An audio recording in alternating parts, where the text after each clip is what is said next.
तीनों बच्चे ये देखकर बुरी तरह घबरा गए कि रेलवे ट्रैक के पास अचानक लैंडस्लाइड हो गया है और एक बहुत बड़ा पेड़ पटरियों के ठीक बीचों बीच आ गिरा है। बच्चों ने स्टेशन जाकर खबर देने की सोची, लेकिन ट्रेन बस 3 मिनट में ही वहाँ पहुँचने वाली थी। इतना वक्त नहीं था। इस बड़े हादसे को टालने के लिए बच्चों ने दिमाग लगाया और अपनी लाल रंग की पैंट उतारकर उसे खतरे के झंडे की तरह जोर जोर से लहराने लगे। उन्हें लगा कि ये लाल झंडा ट्रेन को रोक लेगा, लेकिन तेज रफ्तार से आती ट्रेन के धीमा होने के कोई आसार नहीं थे। वर्कर अभी भी इंजन में कोयला डाल रहा था और पैसेंजर तो आगे आने वाली भयानक मौत से बिल्कुल बेखबर थे। ट्रेन जैसे जैसे करीब आ रही थी, बड़ी बहन अपनी जान की परवाह किए बिना सीधे पटरियों के बीच खड़ी हो गई। ऐसा लग रहा था कि ट्रेन उस लड़की को जोर से टक्कर मार देगी, लेकिन ऐन मौके पर ड्राइवर की नजर पटरियों पर खड़ी उस लड़की पर पड़ गई। उसने घबराकर तुरंत इमरजेंसी ब्रेक लगा दिए। हालांकि बच्चों ने एक बहुत बड़ा हादसा होने से रोक लिया था, लेकिन वो लड़की बहुत ज्यादा डरने की वजह से वही बेहोश होकर गिर पड़ी। ये देखकर ड्राइवर तुरंत ट्रेन से नीचे उतरा। शुक्र है कि वो सिर्फ डरी हुई थी और उसे कोई चोट नहीं आई थी। इन तीनों बच्चों की बहादुरी और हिम्मत को सलाम करने के लिए रेलवे कंपनी ने उनके लिए एक अवार्ड फंक्शन रखा। किसी ने सोचा भी नहीं था कि इसी अवार्ड फंक्शन में बच्चों की मुलाकात एक ऐसे इंसान से होगी जो उनके परिवार की पूरी किस्मत ही बदल देगा। ये जिंदगी में एक बार जरूर देखने वाली बेहतरीन फिल्म है। हजारों लोगों ने इसे शानदार रेटिंग दी है। लोगों का कहना है कि ये फिल्म दिल को छू लेने वाली है और इसे देखने के बाद ऐसा लगता है जैसे कड़ाके की ठंड में मीठी धूप मिल गई हो। 6 महीने पहले ये 5 लोगों का एक बहुत ही खुशहाल परिवार था। बच्चों के पिता एक अच्छे बिजनेसमैन थे और माँ बहुत ही समझदार और प्यार करने वाली थी, जो बच्चों का बहुत ख्याल रखती थी। वे भले ही बहुत रईस नहीं थे, लेकिन घर के सारे काम नौकर संभालते थे और उनकी जिंदगी बहुत ही सुकून से कट रही थी। छोटे भाई के जन्मदिन पर पिता ने उसे एक टॉय ट्रेन सरप्राइज गिफ्ट के तौर पर दी। बच्चों ने अपने पड़ोसियों को भी जन्मदिन की पार्टी में बुलाया था, लेकिन उसी जश्न भरी रात में इस परिवार की किस्मत पूरी तरह से पलटने वाली थी। हमेशा ईमानदारी और उसूलों पर चलने वाले उनके पिता को 2 अनजान अफसरों ने देशद्रोह के इल्जाम में जबरदस्ती गिरफ्तार कर लिया। अचानक हुए इस हादसे से बच्चे बुरी तरह घबरा गए और अपनी माँ को घेर कर पूछने लगे कि पापा कहाँ गए हैं। माँ ने अपने आंसू रोकते हुए इस कड़वे सच को छिपा लिया और प्यार से समझाते हुए कहा कि पापा को एक जरूरी काम आ गया है, इसलिए वो दूर शहर में बिजनेस ट्रिप पर गए हैं। बच्चों को लगा कि पापा बस कुछ दिनों के लिए गए हैं और ये मुश्किल वक्त बीतने के बाद वो दोबारा परिवार से मिल सकेंगे। लेकिन उन्हें क्या पता था कि कुछ ही दिनों बाद घर के नौकर अपना सामान पैक करके बिना कुछ बताए चुपचाप घर से चले जाएंगे। माँ ने बेहद उदास मन से बच्चों को बताया कि उन्हें घर का सारा फर्नीचर बेचना पड़ेगा और गाँव जाकर रहना होगा। हालांकि माँ ने खुद को मजबूत दिखाने की बहुत कोशिश की, लेकिन उनकी आंखों की घबराहट और उदासी समझदार बड़ी बहन से छिप नहीं सकी। रात के अंधेरे में उनका पूरा परिवार गांव जाने वाली ट्रेन में बैठ गया। ये सफर बहुत लंबा था और सुबह होने तक वे अपनी मंजिल पर पहुंच पाए, लेकिन गांव की उबड़ खाबड़ और कच्ची सड़कों पर छोटी बहन को चलने में बहुत दिक्कत हो रही थी और वो बार बार गिर रही थी। शुक्र है कि ट्रेन के एक भले कर्मचारी ने उनका सामान उठाने में मदद की, जिसकी वजह से उनका ये मुश्किल सफर थोड़ा आसान हो गया। लेकिन घर के अंदर कदम रखते ही बच्चे वहाँ की हालत देखकर पूरी तरह से सन्न रह गए। दीवारें टूटी और पुरानी थी और तो और कोनों से चूहों के भागने की आवाजें आ रही थी। डर के मारे वे तुरंत अपनी माँ से कसकर लिपट गए। बड़ी बहन को लगा कि शायद यही उनके बुरे दिन है, लेकिन उसे नहीं पता था कि आगे और भी बड़ी मुश्किलें उनका इंतजार कर रही है। घर का खर्च चलाने के लिए माँ ने कहानियां लिखकर थोड़े बहुत पैसे कमाने की सोची, लेकिन बिना नौकर के बड़ी बहन को ही अपने छोटे भाई बहनों को संभालने की जिम्मेदारी उठानी पड़ी ताकि माँ को लिखने में कोई डिस्टर्बेंस न हो। बड़ी बहन उन्हें बाहर आसपास की जगह दिखाने ले गई। वे स्टेशन गए और उस रेलवे कर्मचारी को ढूंढा जिसने पिछली रात उनकी मदद की थी और उसे दिल से शुक्रिया कहा। क्रिस नाम का वो कर्मचारी बच्चों को इतना समझदार देखकर बहुत खुश हुआ, लेकिन जैसे जैसे दिन बीतते गए ठंड भी बहुत ज्यादा बढ़ने लगी। बच्चे आग जलाने के लिए कोयला चाहते थे, लेकिन माँ ने मजबूरी में उन्हें समझाया कि पहले उनके घर में हमेशा आग जलती रहती थी, लेकिन अब उन्हें ठंड सहनी पड़ेगी ताकि वो कोयले के पैसे बचाकर सर्दियां निकाल सके। लेकिन छोटे भाई के दिमाग में एक अजीब सा ख्याल आया। रात के घने अंधेरे में वो सबसे छुपकर अकेला ही रेलवे स्टेशन पहुंच गया। वो चाहता था कि चुपचाप कुछ कोयला चुरा ले ताकि घर में आग जलाई जा सके, लेकिन इससे पहले कि वो कोयला उठा पाता, स्टेशन मास्टर ने चेकिंग करते हुए उसे रंगे हाथों पकड़ लिया। तुम चोर कहिगे, मैं चोर नहीं हूँ, मैं चोर नहीं हूँ, मैं चोर नहीं हूँ, मैं चोर नहीं हूँ, मैं चोर नहीं हूँ, मैं चोर नहीं हूँ। ठीक उसी समय दोनों बहनें भागते हुए वहाँ आ गई। उन्हें पता था कि उनके भाई की गलती है, लेकिन उन्हें समझ नहीं आ रहा था कि क्या करे। स्टेशन मास्टर ने भाई को बुरी तरह डांटा और उसे सजा दिलाने के लिए बड़े अफसरों से उसकी शिकायत करने की बात कही। ऐसा लग रहा था कि इस बार भाई सजा से नहीं बच पाएगा, लेकिन तभी इस मुश्किल घड़ी में क्रिस ने स्टेशन मास्टर से बहुत मिन्नतें की और जब स्टेशन मास्टर को पता चला कि बच्चों के घर की हालत इतनी खराब है तो उसका दिल पसीज गया और उसने तय किया कि वो इस मामले को आगे नहीं बढ़ाएगा। शुक्रिया, बहुत शुक्रिया, तुम बहुत प्यारे हो, कोई बात नहीं। घर वापस जाते वक्त रास्ते में बड़ी बहन ने भाई को समझाया कि भले ही वे कितने भी गरीब क्यों न हो, उन्हें चोरी कभी नहीं करनी चाहिए। गरीबी में भी अपनी ईमानदारी नहीं छोड़नी चाहिए और अपनी मेहनत से कमाना ही असली बात है। वक्त बीतता गया और देखते ही देखते 1 महीना और गुजर गया, लेकिन बच्चों के पिता की कोई खबर नहीं थी। वे अपने पिता को बहुत याद करते थे। वे रोज रेलवे ट्रैक के पास खड़े होकर आती हुई ट्रेनों की तरफ जोर जोर से हाथ हिलाते थे। उन्हें उम्मीद थी कि ये ट्रेन उनका प्यार दूर बैठे उनके पापा तक पहुंचा देगी, लेकिन ट्रेन की खिड़की के पास बैठे एक बूढ़े आदमी ने अचानक मुस्कुराते हुए उन्हें वापस हाथ हिलाया। इस छोटी सी बात ने बच्चों के उदास दिलों को एक अजीब सी खुशी से भर दिया। उन्हें नहीं पता था कि ये अनजान और दयालु बूढ़ा आदमी बहुत जल्द उनके परिवार की सारी मुश्किलें खत्म करने वाला है। उस दिन के बाद से बच्चे रोज सही वक्त पर रेलवे ट्रैक के किनारे आ जाते और गुजरने वाली उस ट्रेन की तरफ हाथ हिलाते, और वो बूढ़ा आदमी भी हमेशा ट्रेन के आखिरी डिब्बे में मौजूद रहता और किसी अपने की तरह उन्हें जवाब देता। धीरे धीरे ये उनके बीच एक बिना कहे समझे जाने वाला रिश्ता बन गया। कुछ ही दिनों बाद माँ की मेहनत रंग लाई और उन्हें अपनी कहानी के लिए पहली बार पैसे मिले। हालांकि ये रकम बहुत छोटी सी थी, लेकिन इस गरीबी के वक्त में ये पैसा सर्दियों में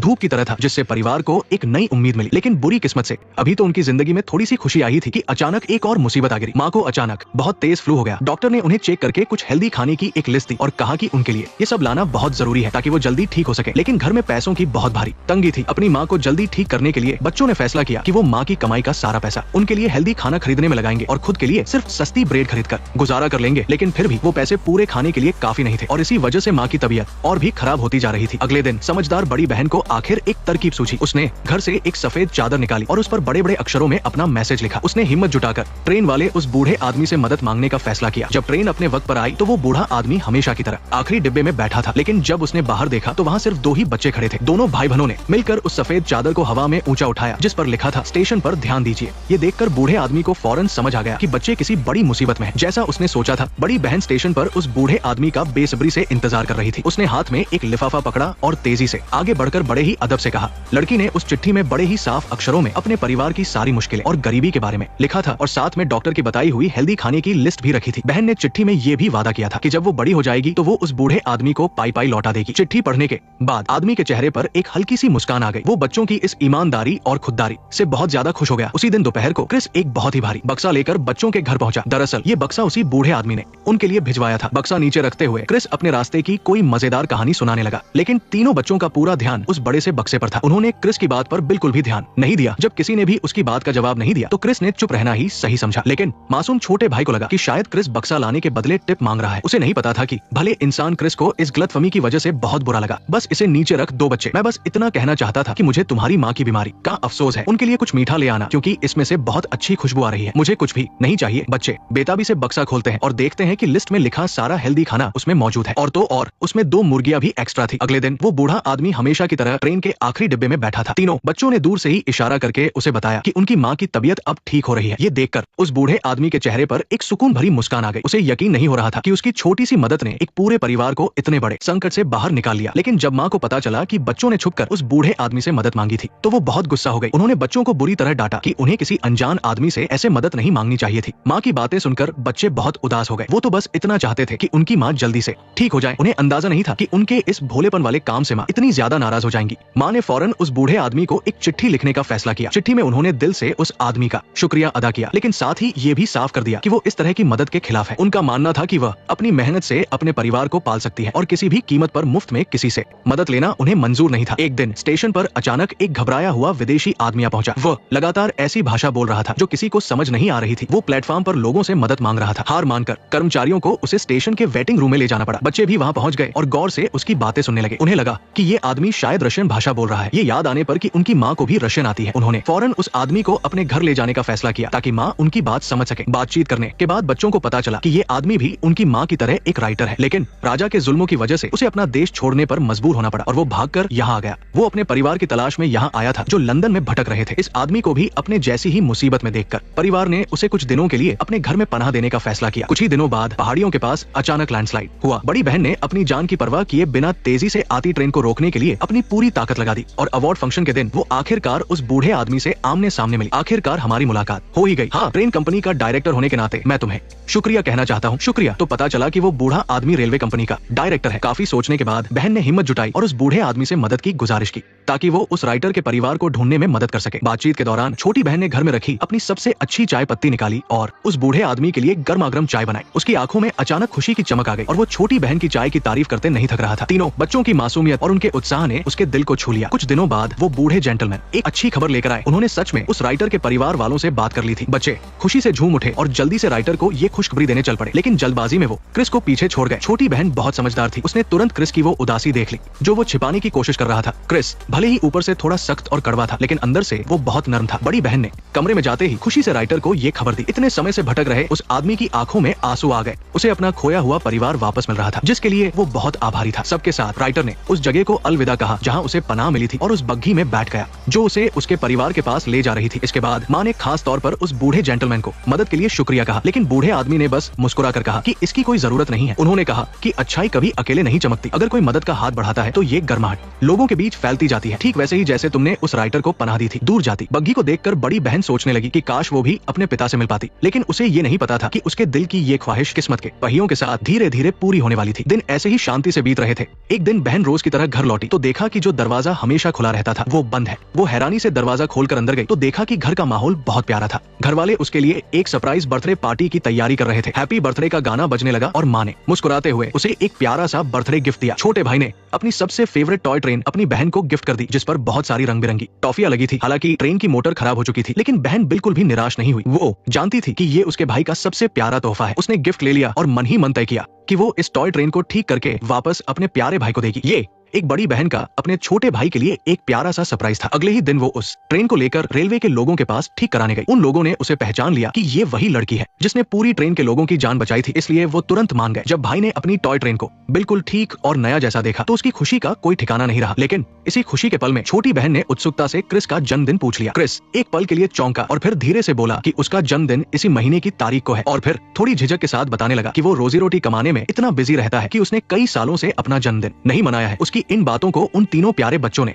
अपने दिल में बसा लिया और अब एक नया और प्यारा सरप्राइज तैयार हो रहा था। उस दिन माँ बहुत खुश होकर बच्चों को बताने आई कि उनकी लिखी हुई कहानी फिर से बिक गई है। अब आखिरकार वो सब मिलकर एक अच्छा खाना खा सकते थे। बड़ी बहन ने जिद करते हुए कहा कि क्यों ना ये अच्छा खाना क्रिस के जन्मदिन वाले दिन खाया जाए। वो उस दिन क्रिस को खाने पर बुलाकर उसकी हमेशा की गई मदद के लिए उसे थैंक यू बोलना चाहती थी। माँ ये सुनकर तुरंत मान गई, लेकिन फिर तीनों बच्चों ने सोचा कि जन्मदिन के तोहफे में सिर्फ घर का खाना देना बहुत अजीब लगेगा। उन्होंने बहुत दिमाग लगाया, बहुत सोचा, लेकिन उन्हें समझ नहीं आ रहा था कि क्रिस को क्या गिफ्ट दे। तभी छोटे भाई को अचानक एक आइडिया आया। उसने याद दिलाया कि क्रिस हमेशा सब लोगों की बहुत मदद करता है, तो पक्का हर कोई उसे जन्मदिन की बधाई देना चाहेगा। क्रिस के जन्मदिन वाले दिन बच्चे घर घर गए और सच में उन्होंने एक पूरी गाड़ी भरकर गिफ्ट जमा कर लिए। पड़ोस की एक आंटी ने अपने हाथ से भुनी हुई मूंगफली दी, तो किराने की दुकान वाले ने एक नया रेजर गिफ्ट किया और लोहार ने खास तौर पर एक बहुत अच्छी कुदाल बनाकर दी। इन गिफ्ट से भरी गाड़ी में सिर्फ गांव वालों की क्रिस के लिए दुआएं ही नहीं थी, बल्कि ये उसके अच्छे कामों का एक प्यारा सा इनाम भी था। क्रिस की पत्नी इतने सारे गिफ्ट देखकर एकदम हैरान रह गई। उसे यकीन नहीं हो रहा था कि उसके पति की अच्छाई के बदले उन्हें इतना प्यार मिलेगा। सबको लगा कि अब एक बहुत ही इमोशनल पल आने वाला है, लेकिन आगे जो हुआ उसकी किसी ने उम्मीद नहीं की थी। जब क्रिस काम खत्म करके घर लौटा और उसने घर में गिफ्ट से भरी गाड़ी देखी तो उसे लगा कि उसकी पत्नी ने घर की हालत की परवाह किए बिना फालतू खर्चे किए हैं। वो जैसे ही गुस्सा होने लगा, कमरे में छिपा हुआ छोटा भाई दौड़कर बाहर आया और बोला कि ये सब गांव वालों ने उसे जन्मदिन के तोहफे में दिया है। लेकिन क्रिस, जिसका स्वाभिमान बहुत ऊंचा था, ये बात सुनकर और भी ज्यादा गुस्सा हो गया। उसे लगा कि बच्चों की इस हरकत से वो एक ऐसा इंसान बन गया है जो पड़ोसियों से भीख मांग रहा है और दया खा रहा है। उसने तुरंत बच्चों को डांटा और कहा कि वो अभी के अभी ये सारी चीजें वापस करके आए, और गुस्से में यहाँ तक कह दिया कि आज के बाद वो लोग उससे कोई मतलब न रखें। ये सुनकर चुपचाप खड़ी बड़ी बहन से रहा नहीं गया। उसने कहा कि भले ही आज के बाद हमारा कोई रिश्ता न रहे, लेकिन हम तीनों भाई बहनों के लिए क्रिस हमेशा एक अच्छा इंसान रहेगा। लेकिन ये गिफ्ट्स वो वापस नहीं कर सकते, क्योंकि ये सब गांव वालों ने दिल से दिए हैं। ये सुनकर क्रिस की आंखों में आंसू आ गए। उसने कभी नहीं सोचा था कि उसकी छोटी सी अच्छाई के बदले उसे इतनी बड़ी इज्जत मिलेगी। जैसे ही तीनों बच्चे जाने के लिए मुड़े, वो तुरंत खड़ा हुआ और उन्हें रोक लिया। उसने न सिर्फ अपनी गुस्से में कही बात के लिए माफी मांगी, बल्कि जिद करके बच्चों को रुकने के लिए कहा था कि वो सब मिलकर ये खास जन्मदिन मना सके। उन्हें लगा था कि ये खुशी के दिन ऐसे ही चलते रहेंगे, लेकिन किसी को नहीं पता था कि क्रिस की एक छोटी सी अच्छाई इस शांति को खत्म कर देगी। उस दिन क्रिस ने बड़ी बहन को कुछ मैगजीन दी ताकि फ्री टाइम में वो इन्हें पढ़ सके। लेकिन जब बहन उन्हें पढ़ रही थी तो अचानक उसकी नजर एक अखबार पर पड़ी, जिस पर उसके पिता की फोटो छपी थी। उस पर साफ साफ लिखा था कि उसके पिता को जासूसी के इल्जाम में 6 साल की सजा हुई है। बड़ी बहन ने घबराकर अखबार छिपा दिया और बेचैनी से अपनी माँ के पास गई। वो जानना चाहती थी कि आखिर उसके पिता के साथ क्या हुआ था। बेटी के बार बार पूछने पर माँ को मजबूरी में सारी सच्चाई बतानी पड़ी। असल में उनके साथ काम करने वाले कुछ लोग पिता के अच्छे बिजनेस से जलते थे और उन्होंने छुपकर सरकार से शिकायत कर दी कि पिता की दुकान विरोधियों का अड्डा है। इसी वजह से पिता को गिरफ्तार कर लिया गया और सजा सुनाई गई। ये सच्चाई सुनकर बहन के पैरों तले जमीन खिसक गई। वो बहुत दुखी और गुस्से में थी। उसने अपने जज्बातों को कंट्रोल किया और तुरंत उस बूढ़े जेंटलमैन को एक लेटर लिखा। उसे लगा कि वो बूढ़ा जेंटलमैन अपनी पहुंच से जरूर कुछ पता लगा लेगा। अगले दिन सुबह सुबह उसने वो लेटर स्टेशन मास्टर को दिया और रिक्वेस्ट की कि वो खुद जाकर ये लेटर उस बूढ़े जेंटलमैन को दे दे। कुछ दिनों बाद सच में उस बूढ़े जेंटलमैन का रिप्लाई आ गया। लेटर में लिखा था कि उसे मामले के बारे में कुछ सुराग मिले हैं और उसने बहन को स्टेशन पर मिलने के लिए बुलाया। जब वो दोनों मिले तो बूढ़े जेंटलमैन की बातें सुनकर बहन एकदम हैरान रह गई। उन्होंने कहा कि उसे लेटर लिखने की कोई जरूरत नहीं थी, क्योंकि उन्होंने उसके पिता की खबर पहले ही पढ़ ली थी और वो खुद भी कुछ समय से इसकी जांच कर रहे थे। उन्हें पक्का यकीन था कि जिन बच्चों में इतनी अच्छाई है, उनके पिता कभी देश से गद्दारी नहीं कर सकते और उन्होंने उसे यहाँ ये बताने के लिए बुलाया है कि उसके पिता का केस फिर से खुलने की उम्मीद है। बस अभी इस बारे में उसकी माँ को बताना सही नहीं होगा। एक खूबसूरत सुबह तीनों भाई बहनों को अचानक याद आया कि बहुत दिनों से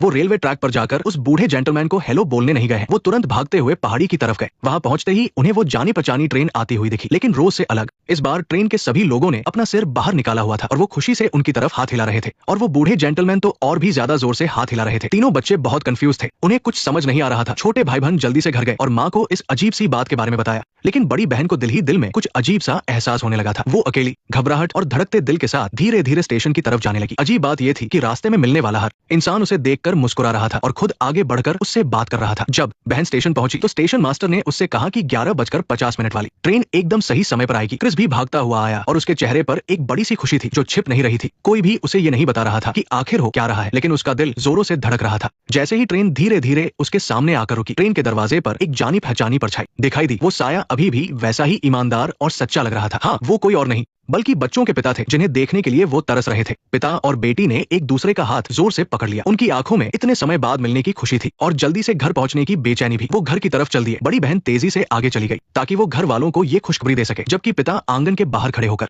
अपने दिल की धड़कनों को शांत करने की कोशिश कर रहे थे। बाहर की आवाज सुनकर माँ घर से दौड़कर बाहर आई। जैसे ही उसने देखा कि उसके पति वापस आ गए हैं, वो भाग कर गई और उन्हें जोर से गले लगा लिया। छोटे भाई बहन भी तुरंत अपने पापा से लिपट गए। हंसी और खुशी के आंसुओं की आवाज एक साथ गूंज उठी। इस पल दुनिया का कोई भी शब्द इस परिवार के मिलने की खुशी को बयान नहीं कर सकता। उनकी सारी यादें और इंतजार आज खत्म हो गया था और अच्छाई से जुड़ा ये प्यारा सा एहसास आने वाले समय में कभी नहीं मिटेगा। ये नेक्स्ट पार्ट देखने के लिए वीडियो को लाइक करो।